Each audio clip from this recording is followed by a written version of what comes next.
Subscribe to our channel and press the bell icon for the latest updates. మొత్తం మెడల్పై ఇంటిపైనంతా ఉండి నాకు ఇంత ఘన స్వాగతం పలికినందుకు ఇక్కడికి వచ్చిన జనసైనికులకి ఆడపడుచులకి జనసేన నాయకులందరికీ పేరు పేరున జనసేన పార్టీ తరపున నా తరపున మీకు హృదయపూర్వక ధన్యవాదాలు తెలియజేసుకుంటున్నాను. అంటే ఇప్పుడు అంటే నేను ఒక మాట అంటూ ఉంటాను, కలలు కను అని. ఎందుకు కలలు కంటానని, నేను కలలు కంది వేల ఎకరాలు సంపాదించాలని కలలు కల్లా, వేల కోట్లు సంపాదించాలని కలలు కల్లా, ఆధిపత్యం కోసం కలలు కల్లా. నేను కలలు కంది నా జీవిత కాలం అంతా ఒక సామాన్యుడు ఈ దేశంలో ఆత్మగౌరవంతో బతకాలని నా కలలే కన్నా. ఆ కలలు, నేను కన్న కలలు ఎవరి అండదండలు లేకుండా వాడు తన కష్టం మీద, తన కష్టార్జితం మీద బతకగలిగితే సమాజం అతనికి సహాయం చేయాలి. ఆ కలలు కన్నాను. ఆ కలలే ఎన్ని దెబ్బలు తిన్నా నన్ను జనసేన పార్టీ పెట్టనిచ్చి, మీరు చూశారు తెలుగుదేశం పార్టీ ఎన్టీ రామారావు గారు పెట్టిన పార్టీని, ఆ వ్యవస్థ ఉన్న తర్వాత ఆల్రెడీ ఒక వ్యవస్థ ఉన్న తర్వాత వ్యవస్థ నడిపించడం చాలా ఈజీ. తండ్రి ముఖ్యమంత్రి అయిపోయిన తర్వాత తండ్రితో పాటు ఉన్న స్నేహితులు ఒక కాంగ్రెస్ పార్టీ ఉండి, ఆ తర్వాత ఎవరో పెట్టిన వైఎస్ కాంగ్రెస్ పార్టీని నడిపించడం చాలా తేలిక జగన్మోహన్ రెడ్డి గారు. కానీ పవన్ కళ్యాణ్ అలా కాదు, చాలా మామూలు వ్యక్తి.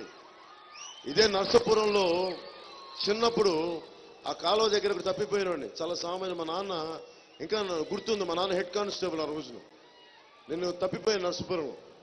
ఎవరో నాకు ఎందుకు, నేను ఇందాక మాట్లాడుతూ ఉంటే తోపుడు బండ్లు వాళ్ళ గురించి మాట్లాడుతుంటే, ఆ రోజు నాకు మా నాన్న కనిపించకపోతే నర్సాపురం బస్ స్టాండ్ దగ్గర మా నాన్న జస్ట్ పక్కన వదిలేసి వెళ్ళిపోతే నాకు ఎటెళ్ళాలో తెలియక మా నాన్న ఎత్తుకున్నాను. ఆపింది ఆ రోజున చిన్న పండ్ల కొట్టు ఒక ఆయన, పెద్ద ఆయన కూర్చోబెట్టి 2 బిస్కెట్లు ఇచ్చి మా నాన్న వచ్చేవారు కూర్చోబెట్టాడు. అది పశ్చిమ గోదావరి సగటు వ్యక్తి తాలూకు ఔదార్యం. వేల కోట్లు ఉన్నవాళ్ళు కాదు, మేడల మిత్రులు ఉన్నవాళ్ళు కాదు, ఒక మామూలు రోజు కూరగాయ బండ్లు, పాలు పండ్లు లేదంటే కూరగాయలు అమ్ముకునే వ్యక్తి, సామాన్య వ్యక్తి. మరి వారికి నా జీవితం అంకితం చేయకపోతే ఇంకెవరికి అంకితం చేస్తాం?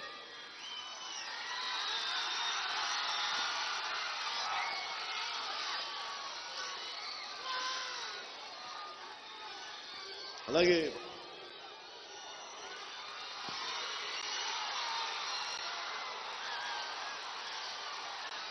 చాలా నమస్కారం అమ్మా. ఇంత ప్రేమ, మీరు ఇంత అనురాగం, ఒకసారి ఇంత అదృష్టం నాకు ఉందా అనిపిస్తుంటుంది. మీ అందరి అనురాగం, మీ ప్రేమ, అంటే మీ అనురాగం, మీ ప్రేమ ఉండబట్టే అన్నయ్య చిరంజీవి గారు ప్రజారాజ్యం పార్టీ పెట్టినప్పుడు ఎందుకు చాలా మందికి సందేహం ఉంటుంది, ఎందుకు ముందుకు తీసుకెళ్ళలేకపోయాడు. సొంత మనుషులే, అండగా ఉంటామని చెప్పిన మనుషులే పక్క పార్టీలకి చెంచాల్లా మారిపోతే ఏం చేస్తామా, ఎలా ముందుకు తీసుకెళ్ళగలం? ఒక బలమైన పక్కన కూర్చోబెట్టి సహాయం చేస్తామని వచ్చిన వాళ్ళు మనల్ని కాంగ్రెస్ అక్కడ నడపలేం, పార్టీ అంటే నడపలేమంటే మళ్ళీ నాకు అదే చెప్పారు. అదే చెంచాలు మళ్ళీ వచ్చాను నా దగ్గరికి. నేను పార్టీ నడపడానికి వేల కోట్ల అవసరం లేదు, 100 కోట్ల అవసరం లేదు.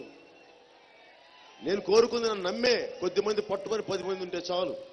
నమ్మడానికి, మార్పు కోసం సంసిద్ధంగా ఉన్న ఆడపడుచులు ఉన్నారు, జన సైనికులు ఉన్నారు, పెద్దలు ఉన్నారు. నేను నమ్మింది ఇదే. భావజాలం బలంగా నమ్మితే ఎంతమంది చెంచాలు పక్క పార్టీల నుంచి వచ్చి నా దగ్గర అండగా నాతో పాటు చేరి, జాగ్రత్తమ్మా, జాగ్రత్త,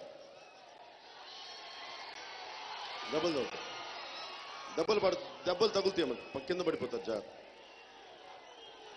నాకు ఆ పేపర్ చూస్తుంటే, మాకు లేదు కులమత భేదం, జనసేన మాకు వేదం అంటే అది ఏ పార్టీ మాట్లాడుతుందండి? ఏ పార్టీలో ఉన్న యువత నాయకత్వం చెప్తుంది? పాటించే వాళ్ళు ఉండను బట్టే కదా మనందరికీ ఉండగలిగేది. అందుకని నేను ఇవన్నీ ఆలోచించి ప్రజారాజ్యం పార్టీ పెట్టిన తర్వాత ఇక్కడ నిజానికి సామాజిక మార్పు కోసం పాపం చిరంజీవి గారు చాలా పెద్ద ఎత్తున వచ్చారు.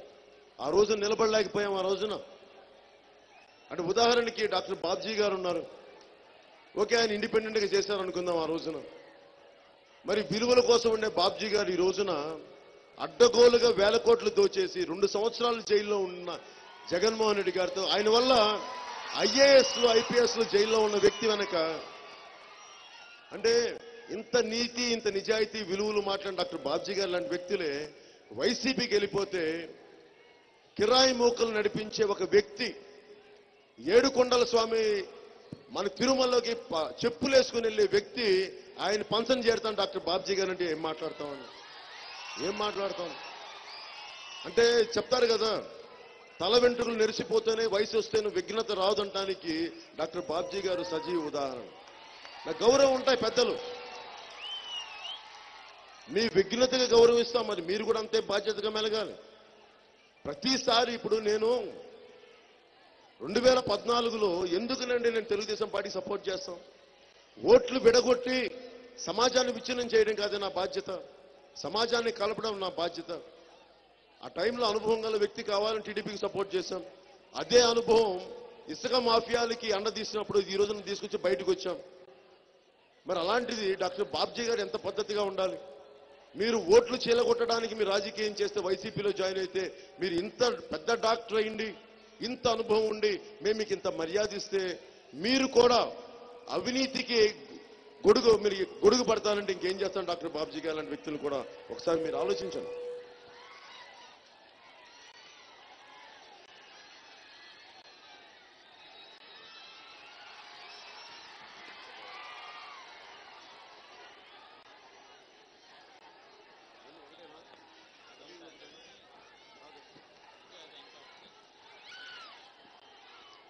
ఈ రోజున బాబు నెట్టుకోకుండా అమ్మా, దయచేసి ముందుకు రావద్దు, నెట్టుకోకుండా ఆడపడుచున్నారు జాగ్రత్త.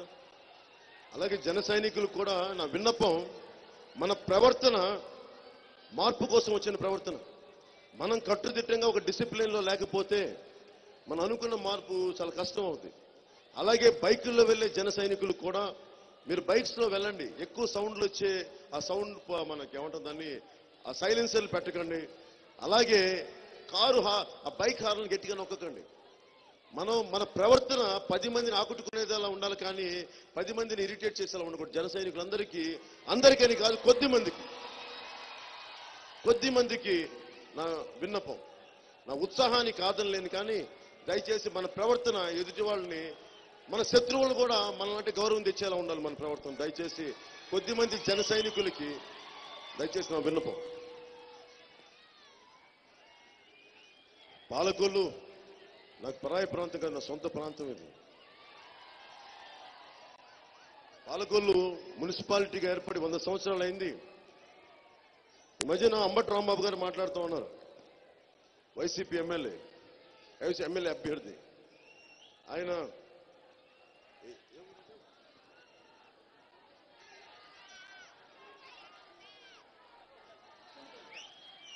అలాగే సత్తెనపల్లి నియోజకవర్గానికి పోటీ చేస్తున్న వైసీపీ ఎమ్మెల్యే అంబటి రాంబాబు గారు మాట్లాడుతూ, పాపం ఆయన ఊళ్ళోకి రానివ్వట్లేదే. ఆయన మాట్లాడుతుంది, అది గాజు గ్లాస్ కాదు, నా గుండెల్లో గుంచేస్తున్న బాగని చెప్తా ఉన్నారు.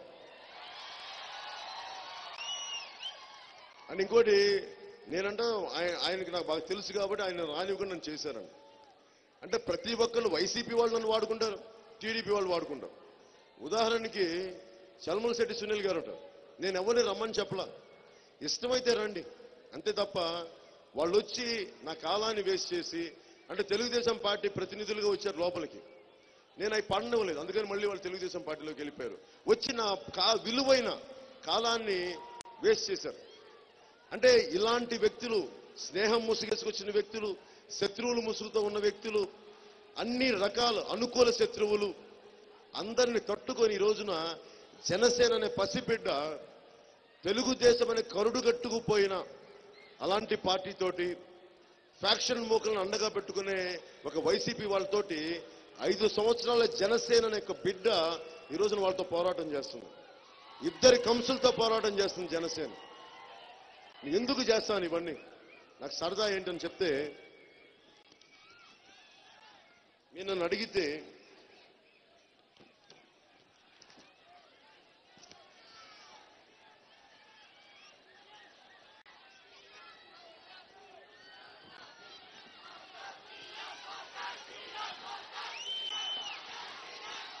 అంటే ఇక్కడికి వచ్చినప్పుడు మనకి డంప్ యార్డ్ సమస్య ఉంది.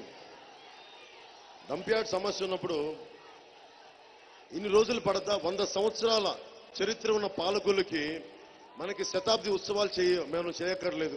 కనీసం ఒక డంప్ యార్డ్ తీసేయలేరా మీరు? కనీసం రైతులకి అండగా ఉండలేరా?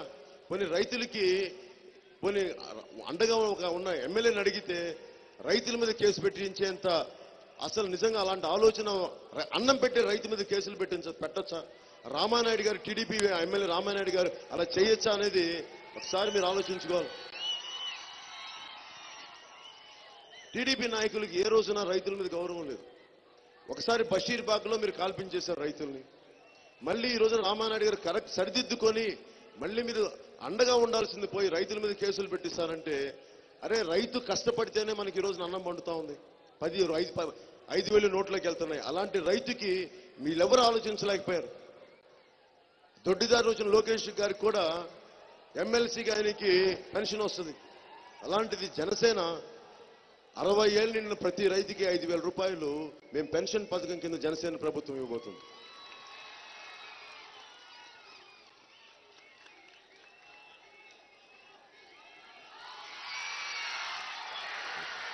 నమస్కారం. నిన్న ఆర్య వయస్సుల సభకి వెళ్ళాను భీమవరంలో. ఇందాక దారిలో కూడా వస్తా ఉంటే పొట్టి శ్రీరాములు గారి విగ్రహం కనిపించింది. పొట్టి శ్రీరాములు గారి విగ్రహం కనిపిస్తే నాకు అనిపించింది, పొట్టి శ్రీరాములు గారి విగ్రహం దగ్గర ఆర్య వయస్సులు పెట్టినట్టు రాశారు. పొట్టి శ్రీరాములు గారిని గుర్తించాలంటే ఆర్య వయసులే గుర్తించాలా? మన ఎవరికి అర్హత లేదా మనకి? అంటే ప్రభుత్వాలు చంద్రన్న పథకం లేదంటే జగనన్న పథకాలు పెడతారు కానీ అమరజీవి పొట్టి శ్రీరాముల పథకం ఎందుకు పెట్టరు? టంగుటూరం ప్రకాశం పంతులు గారు ఎందుకు పేరు పెట్టరు? ఎవరి పేరు మీద అయితే త్యాగానికి గురైందో ఈ ఆంధ్ర రాష్ట్రం. నిన్న ఆర్య వయసులకు ఒకటే మాట ఇచ్చాను, పొట్టి శ్రీరాములు గారిని గౌరవించుకోవటం ప్రతి తెలుగువాడు, ప్రతి ఆంధ్రుడి గౌరవం, అది అవసరం. అది అందుకనే రాష్ట్ర అవతరణ దినం ఎవరిది అంటే పొట్టి శ్రీరాములు గారు పుట్టిన రోజున అది ఆంధ్రప్రదేశ్ రాష్ట్ర అవతరణ దినంగా మనం ప్రకటించబోతున్నాం జనసేన ప్రభుత్వం రాగానే.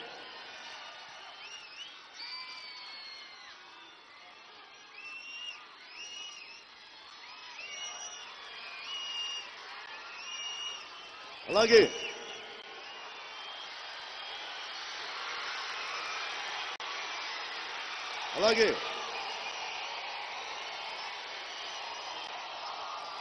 పాలకొల్లుని మున్సిపాలిటీగా ఏర్పడి 100 సంవత్సరాలైంది. దీనిని శతాబ్ది ఉత్సవాలు జనసేన ప్రభుత్వం ఏర్పడి వెంటనే జరుపుతాం. అలాగే మనకి కొబ్బరి నీళ్ల ప్యాకింగ్ యూనిట్ని ఏర్పాటు చేస్తాం. గోదావరి పక్కనే ఉన్న తాగునీటి సమస్య లంకల కోడేరు చెరువు ద్వారా చుట్టుపక్కల గ్రామాలకి తాగునీరు అందిస్తాం. అలాగే మన డంపింగ్ యార్డ్ సమస్యని రామానాయుడు గారు తీర్చలేకపోయారు. 3 నెలల్లో మన తాగునీటి సమస్యను తీరుస్తాం. పాలకొల్లు ఏరియా ఆసుపత్రిని 100 పడకల ఆసుపత్రిగా వెంటనే చేస్తాం.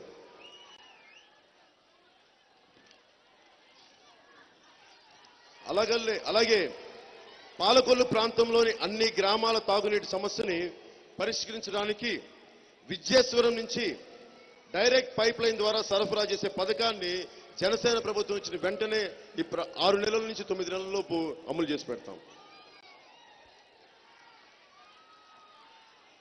అలాగే యలమంచిలి మండలంలోని గ్రామాల చివరి ప్రాంతాలు అవ్వటం, టైలెండ్ ఏరియాస్ అవ్వటం వలన 2వ పంటకి సాగునీరు రావటం లేదని చెప్తా ఉన్నా. మేము బ్యాంక్ కెనాల్కి ఎగువనున్న మనకి దొంగరాయపాలెం అనే గ్రామం వద్ద ఎత్తిపోతల పథకం ద్వారా బ్యాంక్ కెనాల్కి గోదావరిని నీరు పంపేసి యలమంచిలి మండల టైలెండ్ ఏరియా గ్రామాలన్నింటికి పంపించి 2వ పంటకి సాగునీరు అందించే ఏర్పాటు ఖచ్చితంగా చేసి పెడతాం.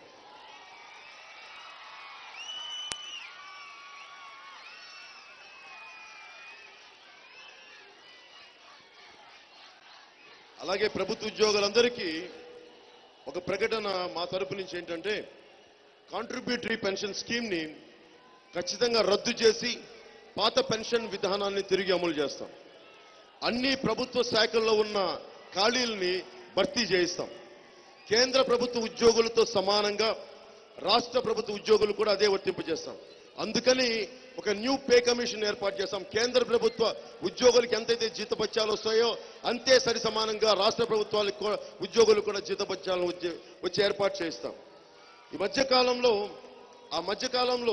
33% చంద్రబాబు గారు చెప్పినట్టుగా 22, జగన్మోహన్ రెడ్డి గారు చెప్పినట్టుగా 26 కాకుండా మేము 1/3 33% ఇంటరిమ్ రిలీఫ్ ని ప్రభుత్వ ఉద్యోగులందరికీ మేము అందజేసి పెడతాం. అలాగే నేను ప్రభుత్వ ఉద్యోగ కొడుకుని కాబట్టి నాకు కష్టాలు తెలుసు. సొంత ఇల్లు ఉండవు.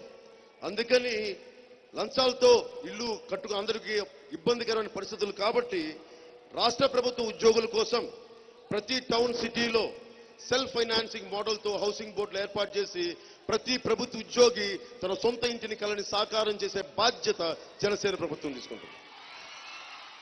అలాగే ఉపాధ్యాయులు పని వేళలను, పని పద్ధతులను, వేతనాలను, విధి విధానంలో వారి పాత్రను మారిన పరిస్థితులకు అనుగుణంగా ఉండటానికి సరికొత్త ఎడ్యుకేషనల్ రిఫార్మ్స్ తీసుకొస్తాం.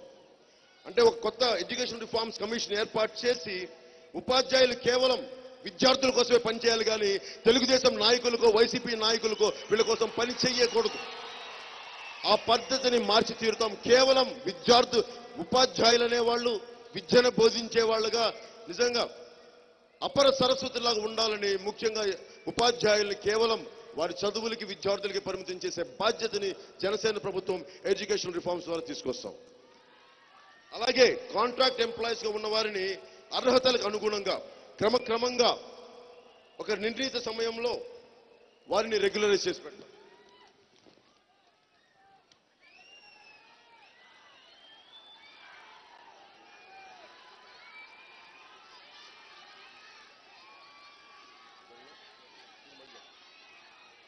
నేను చాలా ఇబ్బందులు పడి నేను జనసేన స్టార్ట్ చేసేటప్పటికి నాకు అన్ని ప్రతికూల పరిస్థితులు. ఒక్కళ్ళు అండగా లేరు. ఎవరు నా గుండె ధైర్యం చెప్పేవాళ్ళు లేరు. ఎంతమంది సొంత వాళ్ళు ఉన్నారో తెలీదు. నాకుంది. నేను ఎవరు నమ్ముతానంటే, ప్రతికూల పరిస్థితుల్లో ఎవరైతే నాకు అండగా ఉంటారో వాళ్ళకి నేను సలాం కొట్టేస్తాను. అనుకూల పరిస్థితుల్లో అందరం ఉంటాం. కష్టాలు వచ్చినప్పుడే కదా మనిషి కావాల్సింది. నా జీవితం అంతా నేను చెప్పాను, చిన్నపాటి సుఖం కూడా నాకు ఎప్పుడు దొరకదు. ఎప్పుడు తపన పడాలి. జనసేన పెట్టినప్పుడు నాకు ఏముందని ఆందోళన, నాకు ఎందుకు అవసరం ఏముంది? తెలంగాణలో ఆంధ్రుల్ని ఆస్తులు అక్కడ ఉన్నాయి కాబట్టి ఒక భయానకమైన పరిస్థితిలో మనం లొంగేలా అయిపోయాం అందరం. ఈ రోజున ఆంధ్రప్రదేశ్ గురించి మాట్లాడే పెద్ద పెద్ద నాయకులు చెప్తా ఉన్నారు, ఒక్కడికి దమ్ము లేదు తెలంగాణలో మాట్లాడడానికి, ఒక్కడికి గుండె దమ్ము లేదు, ధైర్యం లేదు, తెగింపు లేదు. తెలంగాణ నాయకులు కనిపిస్తే నేను గౌరవిస్తాను, కానీ నా ఆంధ్రుల ఆత్మగౌరవాన్ని చంపను.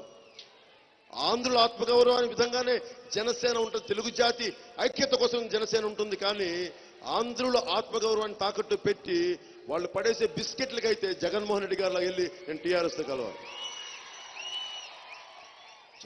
మనకి కేసీఆర్ గారి నా గౌరవం ఉంది. ఒక ఉద్యమాన్ని బలీయంగా నడిపిన వ్యక్తి, ఆ రాష్ట్ర ముఖ్యమంత్రి, వారికి ఇవ్వాల్సిన గౌరవం ఖచ్చితంగా నేను ఇస్తాను. వారిని కోరుకుంది కూడా నేను. నిన్న కేసీఆర్ గారు చెప్తా ఉన్నారు, స్పెషల్ కేటగిరీ స్టేటస్ మేము ఒప్పుకుంటున్నాం, మేము ఫైట్ చేస్తామంటే, అసలు మీరు 5 సంవత్సరాలు ఎందుకండి వెయిట్ చేశారు? నిజంగా మనసే ఉంటే మీరు 5 సంవత్సరాలు చంద్రశేఖరరావు గారికి, తెలంగాణ ముఖ్యమంత్రి చంద్రశేఖరరావు గారికి, నిజానికి ఆంధ్రప్రదేశ్కి స్పెషల్ కేటగిరీ స్టేటస్ ఇవ్వాలని మీకు మనస్సు వాంఛ ఉంటే మరి ఇన్ని సంవత్సరాలు ఎందుకు? మీరు మొన్నటి మాట్లాడి ఉండొచ్చు కదా. ఏ రోజున మీరు మాట్లాడలేదు. నో కాన్ఫిడెన్స్ మోషన్ అప్పుడు కూడా మీరు ఆ తెలంగాణ మేము ప్రభుత్వాన్ని నమ్మమని చెప్పారు, కానీ ఆంధ్రప్రదేశ్కి స్పెషల్ కేటగిరీ స్టేటస్ ఇవ్వాలి అన్న ఒక్క రోజున కూడా మీరు మాట్లాడలేదు. అలాగే పోలవరం ప్రాజెక్ట్ మేము అడ్డు కాదన్నారు. మీరు అడ్డొస్తారో లేదు, మీరు అడ్డొచ్చిన పోలవరం కట్టి తీరుతాం, అది వేరే సంగతి. అది వేరే పద్ధతి. నేను అనుకుంటుంది జగన్మోహన్ రెడ్డి గారు ఉన్నారు, మనకి కేసీఆర్ గారు ఉన్నారు. మీరు ఇదే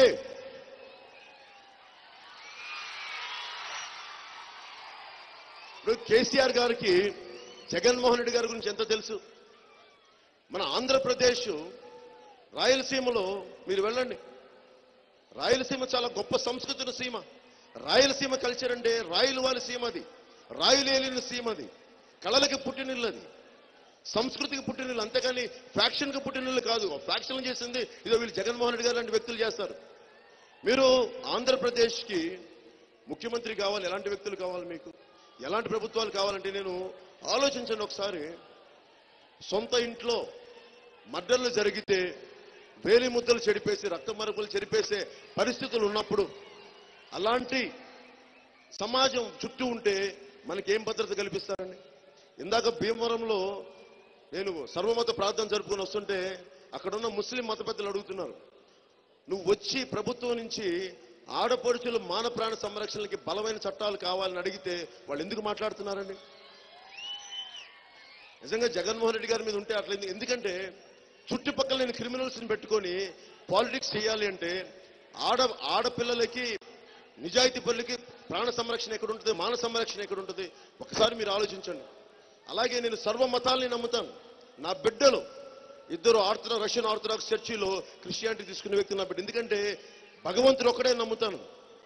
ఈశ్వరుడు అంటాము, అల్లా అంటాము, యెహోవా అంటాము, ఏదో రూపం లేనిది భగవంతుడు, అది నేను నమ్ముతాను. అలాంటిది ఈయన జగన్మోహన్ రెడ్డి గారికి ఏం బాధ ఏంటండి? నువ్వు తిరుమలకి వెళ్ళి మీరు చెప్పులు తెల్తారా? తిరుమలకి ఒక రాష్ట్రానికి ముఖ్యమంత్రి అయ్యి అవదలుచుకున్న మీరు అసలు గౌరవం ఇచ్చారా ఏ రోజున? తిరుమలకి చెప్పులు తేల్తారా మీరు? అలాంటి వ్యక్తిని ఏడుకొండల వాడు ముఖ్యమంత్రి కమ్మని ఆశీర్వదిస్తాడా? ఇదా మీరు ఇచ్చేది మర్యాద? ఏడుకొండల వెంకటేశ్వరుని ఎవరైనా సరే నిజంగా అగౌరవపరిచినప్పుడు అది కలియుగ వెంకటేశ్వరుడు. దయచేసి తక్కువగా తీసుకోకండి. జగన్మోహన్ రెడ్డి గారు మీకు కూడా చెప్తున్నాను, మర్యాదగా పాటించండి. సాంప్రదాయాల్ని, సంస్కృతుల్ని ప్రతిదాన్ని పాటించి తీరాలి. మీరు చాలా బాధ్యతగా ఉండాల్సిన వ్యక్తులు. అలాంటి వ్యక్తులకి మన బాబ్జీ గారు అండగా ఉంటానంటే ఏం చేస్తామండి మనం?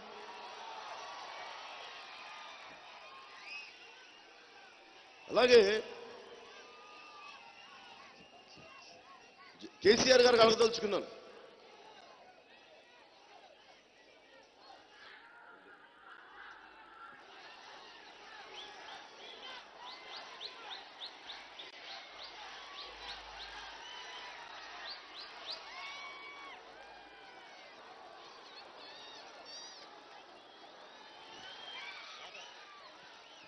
ఇప్పుడు హైదరాబాద్ లో యాదగిరి గుట్ట ఉంది.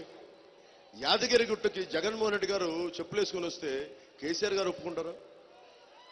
అంటే తెలంగాణ నరసింహస్వామి వేరును ఆంధ్ర నరసింహస్వామి వేరుంటారండి, లేదా తెలంగాణ వెంకటేశ్వర వేరును ఆంధ్రాకి వెంకటేశ్వర వేరుంటారండి?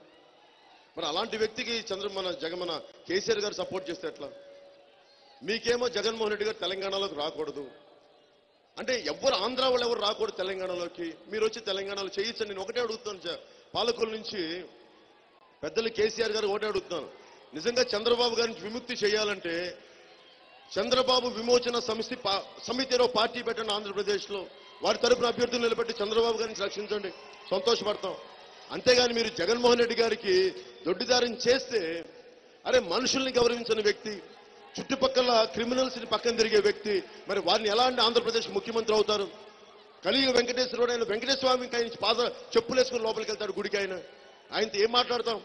మీరు అలాంటి ఆయన మీలాంటి విఘ్నత ఉన్న పెద్దలు, ధర్మపరులు మీరు కూడా ఆయన వెనకేసుకొస్తే మేమేం చేస్తాం? ఇంకొక శుభవార్త ఏంటంటే కేసీఆర్ గారు సపోర్ట్ చేసినప్పుడు ఎవరు గెలవరు, అది మర్చిపెట్టుకోండి. 2014లో శుభ సూచన ఏంటంటే 2014లో అఖండ మెజారిటీతో సాధిస్తారని జోషిని చెప్పారు. ఆయన జోషి ఎంత బాగా అయిందో మీకు తెలుసు. అంటే తాను ఒకటి తలిస్తే దైవం ఒకటి తలిచిందంటారు. కేసీఆర్ ఒకటి తలిస్తే దైవం ఒకటి తలిచింది. దయచేసి కేసీఆర్ గారు దృష్టిలో పెట్టుకోవాలి. మీరు జగన్మోహన్ రెడ్డి గారు తలుస్తున్నారు, కానీ దైవం ఇంకొకటి తలుస్తుంది. యాదాద్రి నరసింహుడు ఇంకొకటి తలుస్తున్నాడు, ఏడుకొండల వెంకటేశ్వరుడు ఇంకొకటి తలుస్తున్నాడు. మీరెవ్వరు ముఖ్యమంత్రులు కావచ్చు, ప్రధానమంత్రులు కావచ్చు, గొప్ప గొప్ప వేల కోట్ల అధిపతులు కావచ్చు, కానీ భగవంతుడి ముందు, తల్లి ముందు, యెహోవా ముందు, అల్లా ముందు, ఈశ్వరుడి ముందు మీరందరూ చాలా చాలా సామాన్యులు. గుర్తుపెట్టుకోండి. తగ్గి ఉండడం నేర్చుకోండి. అందరూ తగ్గి ఉండటం. ప్రకృతి పంచభూతాల కంటే మీరెవరు ఎక్కువ కాదు. దయచేసి అందరూ ఒళ్ళు దగ్గర పెట్టుకొని ఉన్నారు. ప్రతి పెద్ద నాయకులు కూడా. కాలం హిరణ్యకశిపుడు లాంటి చీల్చి చెండాడేసింది. స్తంభంలో ఉన్నాడు నరసింహుడు బయటకు వచ్చి చీల్చి చెండాడేశాడు. అహంకారంతో మనుషులు కొట్టుకుంటే మన నాయకులు కూడా చాలా ఒళ్ళు దగ్గర పెట్టుకొని మాట్లాడండి. ధర్మం నిలబడాలి. నేను ఈ రోజున ఉంది ప్రతి సామాన్యుడు బతికుండాలి. ఆడపడుచుకి మాన ప్రాణ సంరక్షణలు బలంగా ఆ రక్షణతో ఉండాలి. అందుకొని వచ్చాను రాజకీయాల్లోకి. నాకే సరదానా ఎండల్లో తిరిగేసి 1000 కోట్లు వదులుకొని 100 కోట్లు సంపాదించగలిగే శక్తి ఉంది. దమ్ము లేక, తెగింపు లేక, సంపాదించగలిగే శక్తి లేక కాదు. నాకు ఇష్టం సామాన్యుడి అండను చేరడం, సామాన్యుడి పక్షాన్ని చేరడం నాకు ఇష్టం. 2009లో ప్రజారాజ్యం పార్టీని సొంత మనుషులు దెబ్బతిని చెంచా ఉన్నాడు. కన్నబాబు లాంటి చెంచా ఒకడు ఉన్నాడు.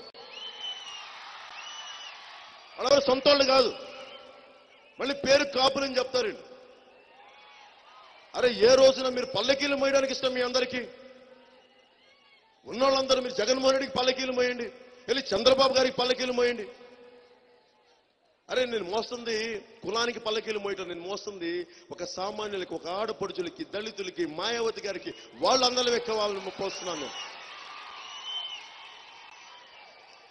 మాయావతి గారికి ఎందుకు పాదాలకి నమస్కారం చేస్తానంటే, ఒక ఆడపడుచు ఇందిరాగాంధీ గారి కూతురు కాదు, మన జవహర్లాల్ నెహ్రూ కూతురు కాదు ఆవిడ.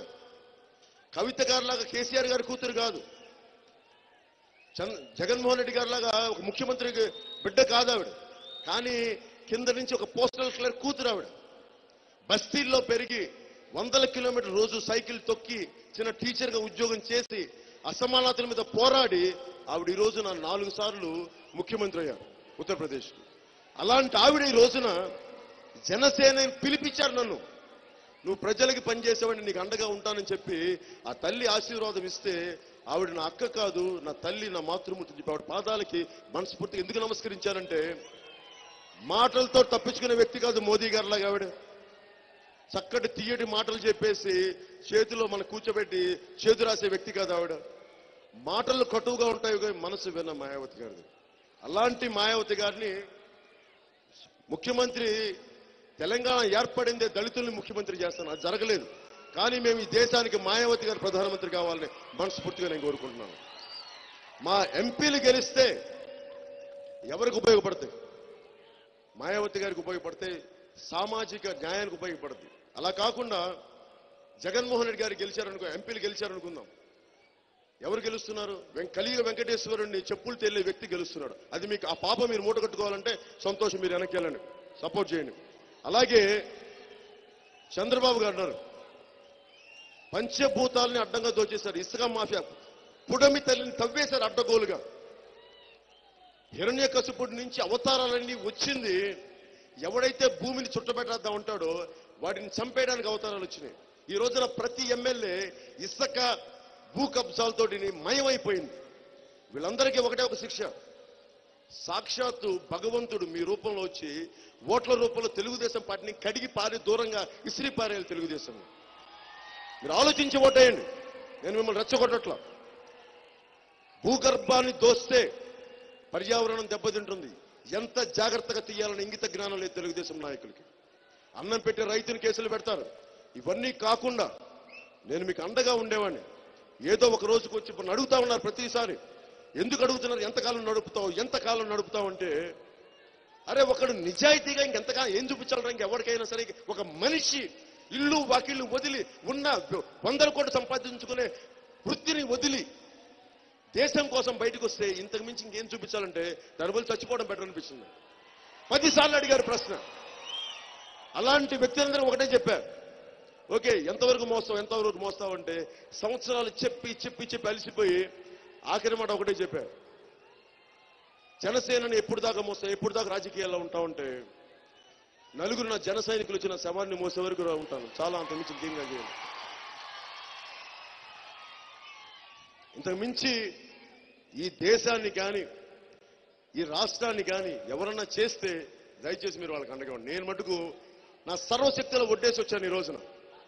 సర్వశక్తులు ఒడ్డి రూపాయి పెట్టుబడి లేకుండా కేవలం నమ్మకం, నిజాయితీ, సొంత అన్న వాళ్ళు పక్కన ఎవరు లేరు. నేను స్టార్ట్ చేసినప్పుడు ఒక్కళ్ళు అనుకూల పరిస్థితుల్లో 100 మంది రావచ్చు గాక, ప్రతికూల పరిస్థితుల్లో ఉండటమే కదా లక్షణం అనేది. పురుష లక్షణం ప్రతికూల పరిస్థితులు నిలబడగలవా లేదన్నది పురుష లక్షణం. అలాంటి పరిస్థితులన్నింటిని దాటుకుని ఎందుకు నెగ్గుకు రాగలిగానంటే మా దగ్గర ఉన్న ఇక్కడ ఆడపడుచులు, అన్నదమ్ములు మేము ఉన్నామని చెప్పి మీరు వస్తేనే నేను వచ్చాను ఇక్కడికి. కుటుంబాన్ని నమ్ముకొని రాలేదు, నేను ఎవరిని నమ్ముకొని రాలేదు. నా సొంత కష్టం, మీ ప్రేమ, మీ అనురాగమే నేను ఈ రోజున బయటికి తీసుకొచ్చాను. అలాగే ఇంతమంది ఆడపడుచులు ఉన్నారు. ప్రతి కుటుంబానికి మేం ఏం చేయగలం అని ఆలోచిస్తే తిట్టాల్సింది తిట్టాం, అవన్నీ కాకుండా మనం ఏం చేద్దాం అనడానికి ప్రతి రైతుకి 60 సంవత్సరాలు నిండిన ప్రతి రైతుకి 5,000 రూపాయల పెన్షన్, ఎకరానికి 8,000 రూపాయల సాగు సహాయం, ప్రతి సంపాదనకి నిమిత్తం లేకుండా ప్రతి కుటుంబానికి 10 గ్యాస్ సిలిండర్లు, ఎక్కువ మంది ఉంటే తక్కువ మంది ఉంటే ఇంకొక 6 గ్యాస్ సిలిండర్లు, అలాంటి పథకం. అలాగే రైతులకి ఉచిత సోలార్ మ్యాటర్స్, ఉచిత సోలార్ మోటార్స్, ప్రతి మండలంలో కూడా గిడ్డంగులు, శీతలీకరణ చేసే నిల్వ యూనిట్లు, ఫుడ్ ప్రాసెసింగ్ యూనిట్లు ఏర్పాటు చేస్తాం. అలాగే 3 లక్షల ఉద్యోగాల్ని, ప్రభుత్వ ఉద్యోగాల్ని వచ్చిన 6 నెలల్లో యువతకి భర్తీ చేయించే బాధ్యత మేము తీసుకుంటాం. అలాగే 25,000 స్పెషల్ పోలీస్ కమాండో పోస్టుల్ని 10వ తరగతి చదివిన యువత కోసం ప్రత్యేకించి మేము కోర్సును తయారు చేస్తా ఉన్నాం. అలాగే ప్రతి మత్స్యకారులకి 58 సంవత్సరాలు నిండిన మత్స్యకారుడికి 5,000 రూపాయల పెన్షన్ ఇస్తున్నాం. అలాగే చేనేత కార్మికులకు కూడా 5,000 రూపాయల పెన్షన్ ఇస్తున్నాం. అలాగే మీడియా జర్నలిస్టులకు కూడా సొంత గృహం కల్పించడంతో పాటు 8,000 రూపాయలు 8,000 రూపాయలు వారికి పెన్షన్ ఇవ్వబోతున్నాం. అలాగే మనకి గోదావరి జిల్లాలో ఎక్కడ చూసినా చిరు వ్యాపారాలు ఎక్కువ. అలాంటి వారందరికీ ఏ విధమైన పూచీ లేకుండా 10,000 రూపాయల వరకు పావలా వడ్డీ రుణ సదుపాయంతో పావలా వడ్డీ రుణ సదుపాయం ఇస్తాం. తిరిగి కట్టేస్తే మళ్ళీ ఇంకొక సంవత్సరం లోపు కట్టేస్తే పావలా తాగిపోద్ది, సంవత్సరం దాటితే ₹10. ఇలాగ చిరు వ్యాపారాలకి వడ్డీలకి వాళ్ళ జీవితాలు దోచేయబడకుండా, వడ్డీ వ్యాపారస్తులను దోచేయకుండా ప్రభుత్వం వాళ్ళకి అండగా ఉండేలాగా ఎక్కువ సార్లు 10,000 రూపాయలు తీసుకో రికరింగ్ లోన్ ని జనసేన ప్రభుత్వం ద్వారా చిరు వ్యాపారాలకు ఇవ్వడం జరుగుతుంది.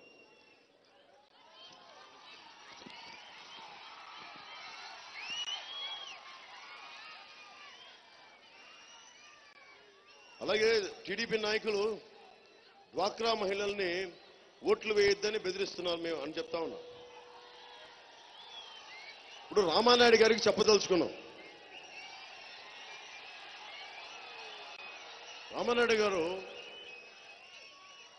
మీరు పెద్దలు, రాజకీయం తెలిసిన వ్యక్తులు, అంటే మీ వల్ల తెలుగుదేశం ప్రభుత్వం ఏర్పడింది అనుకుంటున్నారా? పవన్ కళ్యాణ్ జనసేన, జన సైనికులకు సంబంధించిన ఆడపడుచులు లేకపోతే చంద్రబాబు గారు ముఖ్యమంత్రి అయ్యేవాళ్ళు అనుకుంటున్నారా? మరి మీరు ఈ రోజున డ్వాక్రా ఆడపడుచులకు రుణాలు ఇస్తున్నారంటే ఎవరి వల్లండి? జన సైనికులకు అండగా నిలబడే ఆడపడుచుల వల్ల. అలాంటి మా డ్వాక్రా ఆడపడుచులకి మేమెందుకు ఇబ్బంది పెడతాం? మీరు ఇచ్చేదానికంటే ఒక 10 రూపాయలు ఎక్కువ ఇస్తాం మేము డ్వాక్రా మహిళలకి. మీరు ఆడపడుచులు చెప్తున్నానమ్మా, రానున్నది జనసేన ప్రభుత్వం, వైసీపీ కాదు, తెలుగుదేశం కాదు, మీరు నమ్మండి. ఎందుకంటే కాలం మార్పు కోరుకుంటుంది. కాలం మార్పు కోరుకున్నప్పుడు ఆ మార్పు ఎవరు కనిపెట్టరు, రిజల్ట్ వచ్చిన తర్వాత తెలుస్తుంది. పోయినసారి ఏం చెప్పారండి అందరికీ? జగన్ స్వీపింగ్ విక్టరీ 2,127 స్థానాలు. ఎక్కడండి జగన్ గారు? ఎక్కడ? మరి జగన్ గారు 5 ఏళ్లలో అంతకంటే గొప్ప పనులు చేశారా? మరి మీరు రోడ్ల మీద తిరిగి గడ్డాలు పెట్టుకుని బొగ్గల్ని పెడితే ముఖ్యమంత్రులు అవరు, ప్రజలకి మర్యాద ఇస్తే ముఖ్యమంత్రులు అవుతారు. ఇళ్లల్లో హత్యలు జరిగితే పోలీసుల చేత వెరిఫై చేయించి ఎవరైతే కల్ప్రిట్స్ వాళ్ళని పట్టుకుంటే అప్పుడు మీరు శాంతి భద్రతల్ని బలంగా పాటిస్తే అప్పుడు ముఖ్యమంత్రులు అవుతారు. తిరుపతి ఏడుకొండల వారికి చెప్పులు లేకుండా తండ్రికి మోకరితో ముఖ్యమంత్రులు అవుతారు. కానీ మీ ఇష్టారాజ్యంగా ఇది పులివెందుల ఇడుపులపై ఎస్టేట్ అనుకుంటున్నారు ఆంధ్రప్రదేశ్ ఇష్టారాజ్యం చేయడానికి. అందుకని అందరూ ఆలోచించండి ఒకసారి. రామానాయుడు గారు, పోయినసారి జనసేన పవన్ కళ్యాణ్ లేకుండా కానీ ఉండుంటే ఇప్పటికి జగన్మోహన్ రెడ్డి లాంటి వ్యక్తులు ముఖ్యమంత్రులే మీ పీకలు పట్టుకుని తిప్పుతూ ఉండేవాళ్ళు రోడ్ల మీద. జాగ్రత్త, మర్చిపోయాం. మేము అందరం సపోర్ట్ చేసినంత ఎక్కి ఒక్కొక్కరి మీద ఎక్కేయడం కాదు. మమ్మల్ని బెదిరించకండి. చాలా చూసాం ఇవన్నీ. నేను చాలా తెగించి వచ్చాను రాజకీయాల్లోకి. ఎవరన్నా నాతో పోరాటం పెట్టుకుంటే రాజకీయం మా సంతోషం, పోరాటం పెట్టుకోండి. నేను తెగించి వచ్చాను అన్నిటికీ. ఒంటి మీద బట్టలతో వచ్చాను. వస్తే ఇంటికి బట్టలు తెలుతా, లేదండి వెళ్ళను, అంతే. అంత డిసైడ్ అయిపోయాను రాజకీయాలకి. చాలా జాగ్రత్తగా మాట్లాడండి. మర్యాద ఇస్తాను, సంస్కారంతో మాట్లాడతా. సంస్కారం మీరు కూడా ఇవ్వాలి, పద్ధతులు మీరు కూడా పాటించాలి. మీరు పాటించకపోతే నేను సంయమనం పడతాను. సంయమనం దాటితే నాకు కూడా హద్దులు ఉంటాయి. దయచేసి అందరూ ఆలోచించుకోండి. మీరు ఆలోచించుకోండి అమ్మా. ఆలోచించి నిర్ణయం తీసుకోండి. రామానాయుడు గారు గెలిస్తే వ్యక్తిగతంగా రామానాయుడు గారు మీ అందరూ కొంతమందికి నచ్చచ్చేమో. బాబ్జీ గారు ఇంజక్షన్లు బాగా పొడుస్తారు, మీకు నచ్చచ్చేమో. కానీ మరి మనకి వెన్నెముకల్లో ఇంజక్షన్ గుచ్చి వైసీపీకి వెళ్ళిపోయారు. మేము డాక్టర్ గారు మంచి అయినా అందరికి పెట్టుకుంటే ఆఖరిన పాపం చాలా హుందాగా రిటైర్ అవ్వాల్సిన వయసులో చాలా పాపం అందరూ గబుకుని తలదించుకునే పని చేశారు. పాపం ఏం చేస్తాం, కాలం ఆయన మీద రాసి పెట్టండి. అలాగే రామానాయుడు గారు మొహమాటంతో రామానాయుడు గారికి ఓట్లు లేకన్నాడు. రామానాయుడు గారు మొహమాటం ఉన్న నాగబాబు గారు ఉన్నారు.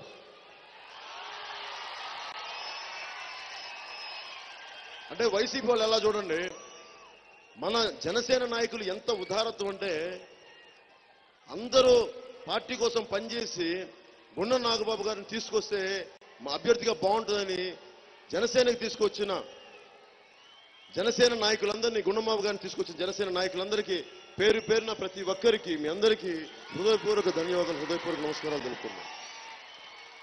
అంటే నాయకులు అంటే ఇలా ఉండాలి. మనకంటే బెటర్ ఎవరున్నారు? పాలకులు సేవ చేయడం గుండం నాగబాబు గారు. వారి ఔదార్యానికి, వారి సహృదయతకి మనస్ఫూర్తిగా నేను నమస్కారాలు తెలుపుకుంటున్నాను. మీరు ఆలోచించండి అమ్మా. పెద్దలు ఉన్నారు, పుర ప్రముఖులు ఉన్నారు, అందరూ ఆలోచించండి. సరైన నిర్ణయం తీసుకోండి. ఆంధ్రప్రదేశ్ని పాత పద్ధతులు, ఇసుక మాఫియా, అవినీతి, ఇలాగే రైతుల మీద కేసులు పెట్టించాలంటే తెలుగుదేశం పార్టీ రామానాయుడు గారిని ఎన్నుకోండి, నాకు అభ్యంతరం లేదు. అలాగే లేదు చెడగొట్టడంలో ఎక్స్పర్ట్ అయిన బాబ్జీ గారిని, వెన్నుపోసులో ఇంజక్షన్ పెట్టే బాబ్జీ గారిని. ఇప్పుడు మీకు స్కిల్ ఉంది కరెక్టే, మీకు ఒక బలమైన మంచితనం ఉంది. మంచితనం మీరు తీసుకెళ్లి మురికాలలో పోస్తారంటే దానికి ప్రయోజనం ఏంటండి? మీరు వైసీపీ లాంటి మీ మంచితనం తీసుకుపోయి వైసీపీ మురుక్కాలలో కలుపుతారంటే ఏం చేస్తామండి? మిమ్మల్ని తాగడానికి పనికిరావు నీళ్లు, మీ మంచితనం పనిచేయదు. అందుకని ఇలా కాకుండా ఈయన్ని వాడుకొని వదిలేశారు. గుండం నాగబాబు గారు ఉన్నారు. ఈయనకి నేను ఎందుకు అండగా నిలబడ్డానంటే ఈ సమాజంలో ఇంకా మంచితనం ఉందని చెప్పడానికి నేను వారికి అండగా నిలబడ్డాను. అలాగే ఆయన పేరు కూడా నాగబాబే కాదు, మేము అందరం నాగేంద్ర బాబు అంటాం, కానీ మేము నాగబాబు అని పిలుచుకుంటాం. నాకు రాజకీయాల్లో ఈ రోజున తొలి పలుకులు నేర్పిన నా గురువు నాగబాబు గారు. ఆయన్ని చాలా కాలం రాజకీయాలకి దూరంగా ఉంటే నేనే ప్రత్యేకమైన పరిస్థితుల్లో ఆయన అడిగాను, మీరు చేస్తారా నర్సాపురం పార్లమెంట్ కంటే సహృదయతో ఒప్పుకున్నందుకు నాగబాబు గారి ధన్యవాదాలు తెలుపుకుంటూ ఆయనని నర్సాపురం పార్లమెంటుకి అభ్యర్థిగా గెలిపించవలసిన మనస్ఫూర్తిగా కోరుకుంటున్నాను.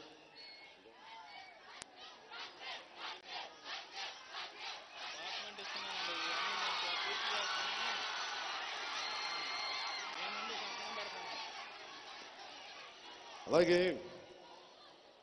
గుణం నాగబాబు గారు స్టాంప్ పేపర్ మీద ఆయన సంతకం పెట్టింది చాలా అద్భుతంగా నచ్చింది. పాలకొల్లు అసెంబ్లీ నియోజకవర్గ ప్రజలకు రాసిస్తున్న హామీ పత్రం అని. అంటే నీటి సమస్యకి కానీ, విద్యాసరం పైప్ లైన్ నుంచి నీళ్లు తీసుకురావడం దగ్గర నుంచి వైద్య సేవలు, బ్లడ్ బ్యాంక్ కానీ, పాలకొల్లు ప్రభుత్వ ఆసుపత్రిని 100 పడకల ఆసుపత్రిగా తీర్చిదిద్దటం, అలాగే డంపింగ్ యార్డ్ కానీ, డ్రైనేజ్ వ్యవస్థ కానీ, ఆక్వా రైతుల సాగుకి ప్రత్యేక రాయితాలు కానీ, ఇవన్నీ కులాల వారీగా కార్పొరేషన్ కానీ ఇవన్నీ సంతకం పెట్టిస్తా ఉన్నారు. ఇంతకు మించి ఒక నాయకుడి తాలూకు వ్యక్తిత్వం ఎలా బయటపడుతుంది?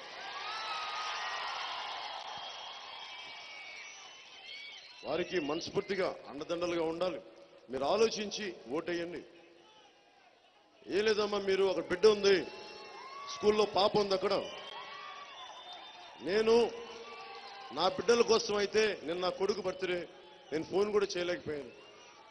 నేను అంతా నేను పనిలో ఉండిపోయాను.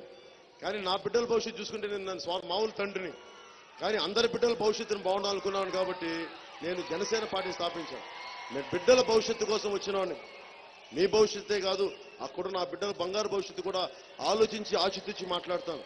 మీ అందరూ జనసేనని ఆలోచించి ఆశీర్వదించాలి మనస్ఫూర్తిగా కోరుకుంటూ, పాలకొల్లు పుర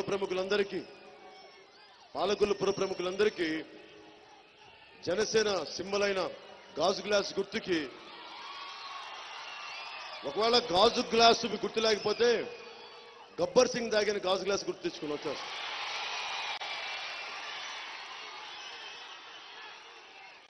మీ అందరికీ పేరు పేరున ధన్యవాదాలు తెలుపుకుంటూ సెలవు తీసుకున్నాను. మీ అందరికీ మరొక మారు ఆడపడుచులందరికీ పేరు పేరున ప్రతి ఒక్కరికి ధన్యవాదాలు తెలుపుకుంటూ, మీ అందరికీ నా హృదయపూర్వక తల్లులందరికీ మేము మీకోసం ఉన్నాం తల్లి, మీ అందరికీ ధన్యవాదాలు తెలుపుకుంటూ పేరు పేరున జాతీయ నాయకులకి, సంఘ సంస్కర్తలకి వందనాలు పలుకుతూ, దూరాన ముసుగేసుకొని మాడిపోతున్న ఎండలో మలమల మాడిపోతున్న మా ఆడపడుచులకి, మా అక్క చెల్లెలకి ప్రతి ఒక్కరికి ధన్యవాదాలు తెలుపుకుంటూ సెలవు తీసుకున్నాను. జై హింద్.